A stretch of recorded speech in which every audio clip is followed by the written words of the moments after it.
अस्सलाम वालेकुम व्यूअर्स, उम्मीद करता हूँ आप खैरियत से होंगे। अगर एक इमूवेबल प्रॉपर्टी यानी कि गैर मनकूला जायदाद, ज़मीन वगैरह, अगर एक पर्सन बाय करता है, परचेज करता है थ्रू कैश या बेरर चेक के थ्रू, और ये अमाउंट जो है वो 5 मिलियन को क्रॉस करती है, यानी 50 लाख रुपए से ज़्यादा है, और ये कैश में परचेज की जाती है प्रॉपर्टी या बेरर चेक के थ्रू ये प्रॉपर्टी ख़रीदी जाती है,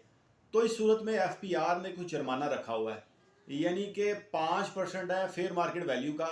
और ये फेयर मार्केट वैल्यू कैसे डिटरमिन की जाएगी, यानी कि FBR जो है वो अपना रेट देखेगी कि भाई यहाँ पर प्रॉपर्टी का रेट क्या है, और दूसरे नंबर पे जो सूबे की अथॉरिटी है यानी प्रोविजनल अथॉरिटी है, वो देखेगी स्टैम्प ड्यूटी के पर्पज़ के वाले से।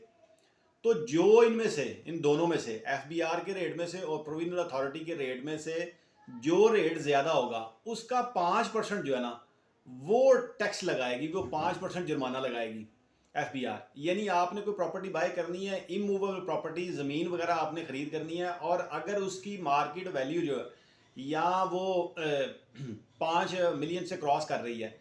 तो अगर आप कैश के थ्रू लेते हो या बेरर चेक के थ्रू लेते हो, तो इस सूरत में FBR आपसे टैक्स लेगी। यानी जो अमाउंट FBR के हिसाब से या स्टैम्प ड्यूटी के पर्पज़ के वाले से प्रोविजनल अथॉरिटी की होगी, उस सूरत में 5% जितनी अमाउंट वो डिटरमिन करेंगे, और जो इनमें से ज़्यादा होगी। तो उम्मीद करता हूँ दोस्तों कि मैंने अपनी शॉर्ट सी वीडियो में आपको ये बता दिया कि अगर आपने इमूवेबल प्रॉपर्टी बाय करनी है,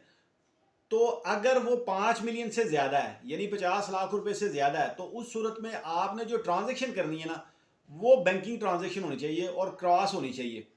यानी बेरर चेक है, वो भी आपको पता है एक इंस्ट्रूमेंट है, बैंक का इंस्ट्रूमेंट है, लेकिन वो कैश ही डीम करती है, FBR उसको कैश ही डीम करती है कि भाई ये तो कैश है, या कैश या बेरर चेक है, ये दोनों तरीके 5 मिलियन से ज़्यादा की प्रॉपर्टी है, तो उस सूरत में FBR के पास पूरा राइट है कि वो इस पर टैक्स ले सकती है। और इससे ज़्यादा है तो आप कोशिश करें कि आप इसकी ट्रांजैक्शन जो है ना वो थ्रू चेक की करें, क्रॉस चेक करें, और जितने भी इंस्ट्रूमेंट है यानी पे ऑर्डर है उसके थ्रू कर लें। तो अल्लाह करीम मौला हुसैन के सदके आपके लिए और मेरे लिए आसानियाँ पैदा करें। जज़ाकल्लाह।